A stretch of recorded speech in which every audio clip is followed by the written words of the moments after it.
Premier arrêt avec Stéphane Waite, ici Daniel Richard. Salut tout le monde. Stéphane, on va aborder le sujet du marché des transactions, le marché des joueurs autonomes pour les gardiens de but. C'est pas un marché. Les gardiens de but, quand on a un bon, tu le signes à long terme. Fait que, Oui. inévitablement, ça fait qu'il y en a de moins en moins disponibles. C'est le cas cet été. Il y a quand même des équipes. On va commencer avec ça. Il y a des équipes, tu vois, leur reconstruction, ça stagne un peu. Puis tu regardes, ils ont des bons. Je pense aux Sabres. Ouais. Je pense, tu sais, tu regardes les Sabres, là, il y a des bons attaquants, ils ont des bons défenseurs. Puis depuis, je ne sais pas combien de temps, tu as de la misère à trouver un gardien numéro un. Les Red Wings aussi. Comment est-ce que tu vois que ces équipes-là, ils pourraient, mettons les Sabres, tu sais, ils ont Devon Levi qui est encore jeune, ne Ouais. se développe pas tout à fait comme on pensait. C'est quoi la stratégie pour ces équipes-là? C'est d'espérer que dans ton système, tu en as un qui fasse la job ou d'essayer d'aller Hmm. chercher un vétéran ou une transaction? Ben, écoute, c'est certain que ce ne sera pas sur le marché des agents libres parce que des Non. numéros un, il y en a zéro Ouais. disponible. Ça, c'est rare qu'on voit ça. Mais Ouais. cet Aucun, été, là. tu as zéro vrai numéro un de disponible sur le marché. Comme tu dis tantôt, les équipes qui en ont un, ils l'attachent. Ils Ouais. l'attachent pour le plus possible parce qu'ils sont rares. Ce qui est des sabres, j'ai l'impression qu'on veut encore donner l'année prochaine une autre chance. Et moi, je l'aime bien. Euh, Ukko-Pekka Luukkonen. Ouais. Moi, je l'ai tout le temps aimé. Il y a eu une saison. Le problème avec Luukkonen, c'est son manque de constance. Et ça, c'est une maladie, ça, la pire maladie pour un gardien de but numéro un, c'est son manque de constance. On a tout le temps dit, et j'ai tout le temps dit que les meilleurs gardiens de but de la Ligue nationale, le qualité numéro un, c'est la constance. Et c'est ce qui manque avec ce grand gardien de but-là. Luukkonen, c'est un gardien de but de 6 et 5. C'est un bon athlète, une bonne technique. Il a tout pour devenir un très bon gardien de but dans la Ligue nationale. Mais il va falloir qu'il soit un plus constant pour être un numéro un. J'ai Ouais. l'impression qu'on va lui donner encore une chance parce qu'à 26 ans, il serait supposé commencer dans ses meilleures années. Un gardien de but devient mature après plus ou moins à 26 ans. Et là, c'est dans ses grosses années. Donc, moi, je donnerais une autre chance, surtout qu'il n'y a rien de disponible sur le marché. Ouais. Euh, et tu as Devon Levy qui a Qu'est-ce que tu eu quand penses de même. lui? Devon, mon seul point d'interrogation, c'est sa grandeur. C'est un petit Ouais. gardien de but à 6 pieds et on le met à 6 pieds, là, Ouais. Avec des talons. avec des talons hauts, exactement. Et c'est mon seul bémol. Le reste, le gars a une bonne tête. J'ai eu l'occasion de jaser avec lui l'été passé. A une bonne tête, une bonne technique. C'est un gars qui lit bien, c'est un bon gardien de but. Mais c'est mon seul interrogation. La seule façon de le savoir, ça va être de le faire jouer. Ouais. Euh, de le faire jouer. Donc, je m'attends à Buffalo au retour de Lukonen et de Devon Levi. Après ça, mais là, il y a d'autres équipes là, qui sont dans le trouble. Je pense à nos, Eh boy. à nos Flyers de notre ami Dan Brière. Lui, c'est certain que la perte de Corey, de Carter Ouais. Hart Ouais, ouais. est énorme. Tu sais, veux Il dire, avait son numéro un pour la première fois, je ne sais pas combien de temps, là, à il Philadelphie. avait, tu sais, la Philadelphie, là, on pourrait écrire un livre sur les déboires des gardiens de but, les bad luck qu'il y a eu. Ça part de Pelle Lindbergh. Ouais, c'est ça que je m'en allais dire. Depuis ce temps-là, là. Ouais, ça part de Pelle Lindbergh qui est mort tragiquement d'un accident d'auto. Et après ça, ça s'est suivi. On a eu Ron Extall qui a été quand même bon. Ouais. Après ça, on s'est tout le temps cherché des numéros un. On avait même Bobrovski Oui, c'est qu'on a vrai. donné aux Blue Jackets. Et après ça, mais Brice plusieurs années plus, Galov. un Brice Galov on a essayé, ça n'a pas marché. On a essayé des Martin Biron, ça n'a pas marché. Ouais. On a essayé des Sean Burke, ça n'a pas marché. Il y a tellement de gardiens de but qui ont passé là. Et tout ça pour dire que finalement, on avait un bon. Il se fait prendre dans un scandale Ouais. qu'on connaît tous, Carter Hart. Donc, les Flyers ils devront, s'ils veulent passer à l'autre étape, se trouver un gardien de but. Samuel Larson, qui ont eu l'année passée à 25 ans, a été, pour moi, est un gardien de but ordinaire. Mhm. Je vois pas beaucoup d'espoir en lui. On avait un gros espoir au grand Ivan Fedotov, Ouais. le grand gardien de but de 6 et 8, le russe, qui est déjà rendu à 28 ans. Et encore une fois, l'année passée, on voit que le grand Fedotov a de la misère à s'ajuster au hockey nord-américain. Je ne sais pas pour quelle raison, mais ça va être difficile. C'est une très, très, très grosse déception. si on passe à d'autres clubs qui ont besoin d'un gardien de but, on peut peut-être mettre les Blue Jackets. Les Blue Jackets qu'avec Elvis Il n'a pas eu une grosse Merzlinski, saison. il n'y a pas eu une grosse saison. Et si Merzlinski aurait été plus constant, probablement que les Blue Jackets auraient fait les playoffs. Et Oui, c'est puis là que c'est ça une s'est équipe joué. qui va cogner à la porte l'année prochaine aussi. Fait que tu peux pas, c'est frustrant pour Ben, une équipe quand tu commences à être prête ben oui. et tu sais Et jamais le rendement que ton gardien va te donner. exactement. Donc, de là, si je suis Columbus, c'est sûr que mon gros problème, c'est qu'il reste 2 ans Ouais, à Merzlinski, à Merzlikin, et à 2 ans à 5,4. ouais, c'est ça. Il est dur à bouger. Il va être difficile à bouger de là. Ça, c'est le gros problème. Mais il reste que tu peux vivre avec lui en allant peut-être chercher un John Gibson qui va être disponible. Parce C'est qu'Anaheim, particulier, Steph, quand même. John Gibson, qui était, ouais, on dirait qu'il a passé le prime de sa carrière avec les Ducks. Il est arrivé, les Ducks, ça finissait. Ses bonnes années, ses ouais. bonnes années, c'est pas fini, là, mais les Ducks n'étaient pas prêts à participer aux séries. Puis là, quand il commence à être prêt, ben là, il a perdu sa place de numéro 1, mais c'est encore un bon gardien dans la Ligue nationale, John Gibson. Ouais, c'est un gars d'expérience, c'est un gars de 31 ans, veut dire, qui est rendu au sommet de sa carrière. Mhm. Même que je pourrais dire qu'il commence peut-être à être sur le deuxième neuf de sa Ouais. carrière. Et puis, mais à 31 ans, il y a encore du hockey dans lui. Il reste 2 ans de contrat à 6,4. Mais c'est un gars qui pourrait aider une équipe comme Columbus à atteindre Ouais. le next level qui est les séries éliminatoires. Si on aurait eu un John Gibson avec les Blue Jackets cette année, les Blue Jackets en a eu série.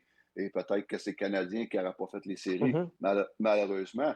Mais ce qui est d'Anaheim, eux, c'est clair, c'est Lucas Dostal, le Ouais. gardien de but d'avenir et a été très bon l'année passée. Et à 24 ans, sa carrière fait juste commencer. Donc, il va falloir lui donner plus de place. De là, un John Gibson pourrait être disponible pour une équipe qui aura un trou dans le filet. Tu verrais-tu les Bruins? Tu sais, les Bruins ont une situation particulière. C'est une équipe qui n'a pas fait les séries, qui a perdu beaucoup d'éléments dans les dernières années. Mais tu as, David Pastrnak qui n'a pas encore 30 ans, tu as Charlie McAvoy qui n'a pas 30 ans. Fait que, est-ce qu'il reconstruit? Tu peux reconstruire quand tu as un gars qui fait 100 points par année, qui n'a pas encore 30 ans. Mais si jamais il décide de reconstruire, est-ce que tu penses qu'un Jeremy Swayman pourrait partir ou lui aussi, là, il a signé un gros contrat? C'est-tu Ouais. un bon gardien? Tu verrais-tu ça comme une possibilité? Ben, Swayman a signé à long terme. Donc, Ouais. pour moi, là, les Browns, ils ne bougeront pas. L'année passée, c'était très difficile pour Swayman. Et Ouais. Ça a mal commencé. ça a très mal commencé. Il n'y a pas eu de camp d'entraînement. Et quand tu Mhm. manques un camp d'entraînement et tu commences la saison tout croche, c'est très, très, très dur de rattraper ça dans la saison. C'est quasiment impossible. Et c'est ce qui est arrivé à Jeremy Swayman. Je m'attends à une meilleure saison de lui. Et les Browns, du tout, n'ont pas été épargnés par des blessures, spécialement Charlie McAvoy. McAvoy, ça Ouais. n'a pas aidé en Ouais, c'est avant de vrai. Swayman. Donc, je m'attends à ce que Swayman, à tout point de vue, ait une meilleure saison l'année prochaine. Et je ne m'attends pas à ce qu'il bouge, surtout avec le contrat qu'il vient de signer à long terme avec les Bruins. Un très bon contrat pour les deux organisations. Donc, je ne m'attends à rien de ce côté-là. Du côté de San Jose, on dit souvent San Jose, ça va prendre un gardien de but. Mais il est l'heure pour eux de monter le jeune Askarov. Et Es-tu prêt, tu penses, oui? il est prêt. Ça fait 3 ans dans les mineurs. Il a été très bon dans les mineurs. À 22 ans, c'est un talent spécial. Oui, c'est Et ça. il a fait ses classes dans les mineurs, mais c'est un talent spécial. Et San Jose, il est le temps de le monter avec le nouveau groupe des Will Smith, des Celebrity, Qui grandissent avec etc., eux autres. qui grandissent avec eux autres. Donc, je ne m'attends pas à ce que San Jose aille sur le marché aussi parce qu'ils ont le gardien de but d'avenir avec des jeunes d'avenir. Et l'autre équipe qui, pour moi, que c'est difficile, ça va être Pittsburgh avec Tristan Jarry qui a eu une saison désastreuse. J'ai jamais été un fan de Tristan Jarry. Je ne crois pas qu'il peut être meilleur que ce qu'il était les dernières années. Et Nedeljkovic qui, lui, est un bon deuxième Ouais. gardien de but dans la Ligue nationale. Donc là, on a un besoin là. Donc, ça va être intéressant parce qu'on disait tantôt, il n'y a pas d'agent libre numéro un. Tu as des numéros 2, tu as des Jake Allen qui pourraient Oui, que tu as être connu. on a connu, que j'ai très bien connu, qui pourrait aider une équipe à Qu'est-ce qu'il condition, peut ben pas. offrir à ce stade de sa carrière? Ben, il peut offrir un 35 matchs, un bon 35 matchs. Donc, ça te permet d'avoir un gars qui va en jouer peut-être un 50-55 maximum. Et ça, lui, ça pourrait être intéressant. J'ai Saint-Louis, Joel Offer, qui est un très bon jeune gardien de but. Est-ce qu'il voit comme le gardien de but d'avenir? Probablement. Donc, si c'est ça, peut-être que Binnington pourrait devenir disponible parce qu'on a parlé l'année passée que Binnington pourrait être disponible au marché à la date limite des transactions. On ne l'a pas échangé.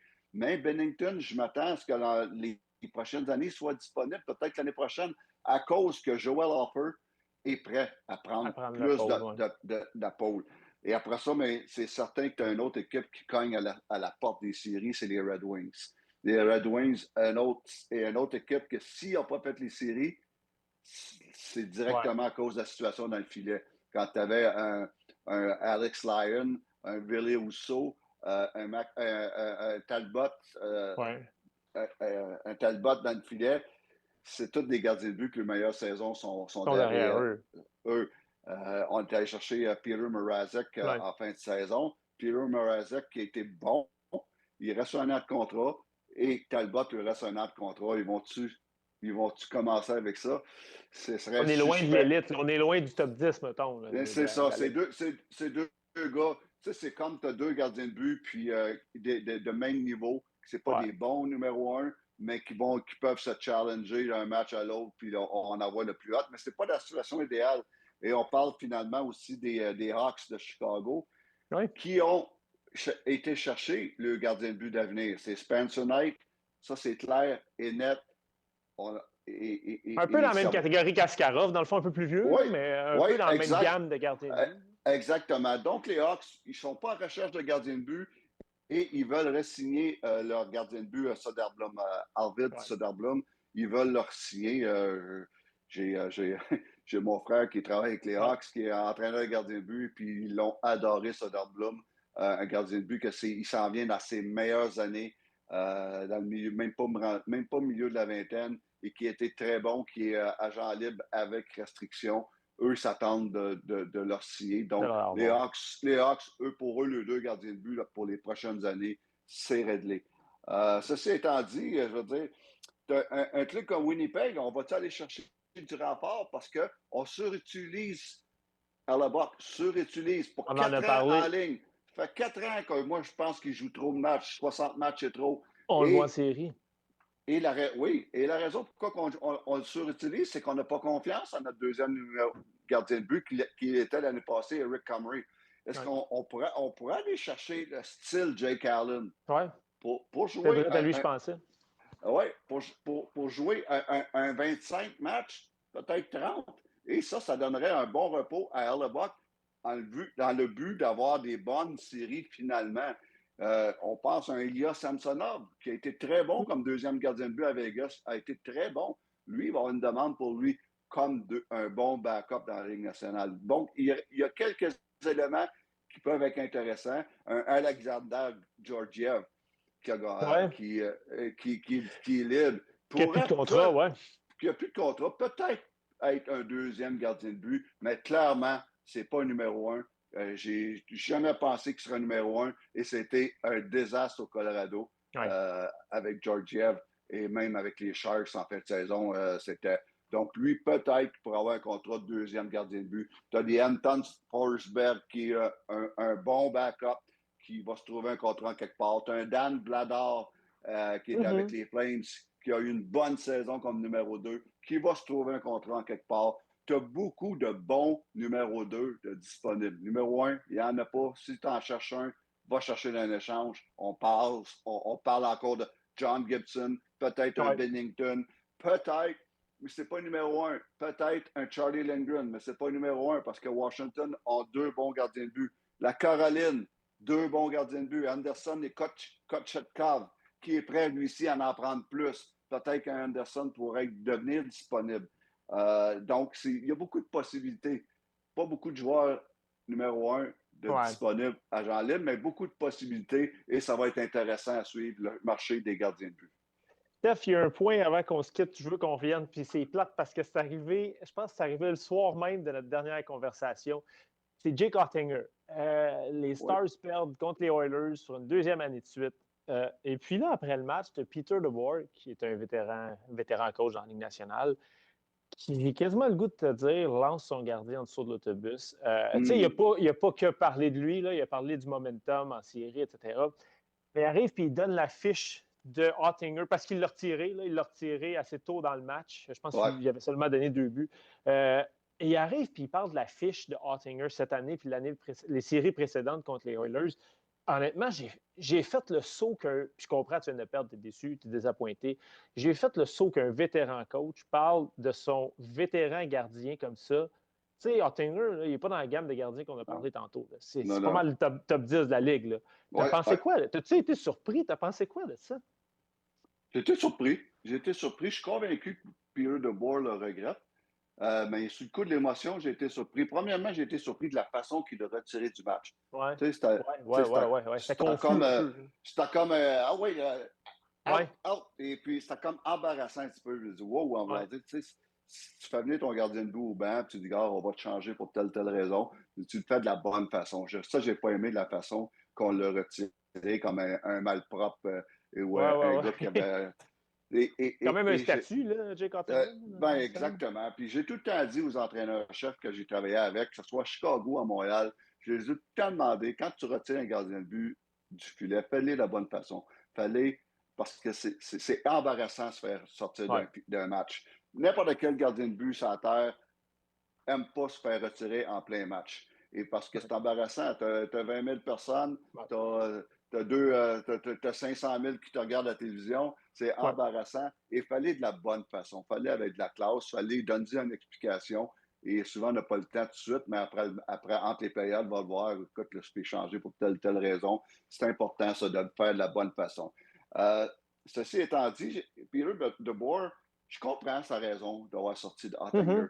Mais j'ai pas aimé qu'est-ce qu'il a dit. Tu sais, quand il dit, écoute, ça fait longtemps que ça me trottait dans la tête que de le sortir parce qu'il reste qu'il y a une victoire en 2 ans contre les Eh Warriors. ouais. Et ça dit exactement, là, contre les Warriors, il n'est pas capable de gagner. C'est pas compliqué. Et ça, J'espère qu'ils ne repogneront pas l'année prochaine parce que tu commences avec. exactement. Tu sais, je comprends que tu es rendu à un match sans lendemain. Je comprends que ton gardien de but n'a pas été bon depuis 2 ans contre les Warriors. Je comprends que tu donnes 2 buts sur 2 lancés en commençant Ouais. le match. Puis je comprends aussi qu'il a dit qu'il voulait essayer de shaker son équipe aussi. Je comprends toutes les raisons. Ouais. Ouais. Mais c'est de la façon. Fais attention avec ça parce que c'est ton goaler numéro 1. C'est ton goaler qui va être numéro 1 l'année prochaine, puis dans 2 ans, puis dans 3 ans, puis dans 4 ans, puis dans 5 ans. Il C'est risque lui qui d'être va être ton encore là, numéro puis 1. DeBoer ne sera plus là. Exactement. Donc, fais attention à ça. Et j'espère qu'avant qu'ils sont partis chacun de leur bord en Ouais. vacances, qu'ils ont eu une bonne conversation parce que tu ne peux pas laisser ça de même. Le jeune Ottinger, comme tu as dit, il a été pitché en bas du boss, under the boss. Et puis ça se fait pas. Faut que tu fasses attention à tes gardiens de but. Et j'ai été surpris d'un vétéran comme Pierre DeBoer Ouais. qui ajuste de même, mais je suis convaincu qu'ils doivent avoir réglé cette situation-là avant de partir en vacances. Mais ouais, Steph, je te remercie beaucoup d'avoir pris le temps de nous jaser encore cette semaine. On s'en reparle la semaine prochaine. Je ne sais pas si on va avoir. Si on a un gagnant de la Coupe Stanley, c'est parce que ça va avoir été vite. Mais en tout cas, on va avoir encore des bonnes choses à analyser. Oui, c'est certain. All right. Attention à Merci. toi, Steph. Salut. Merci, Dan. Bye-bye.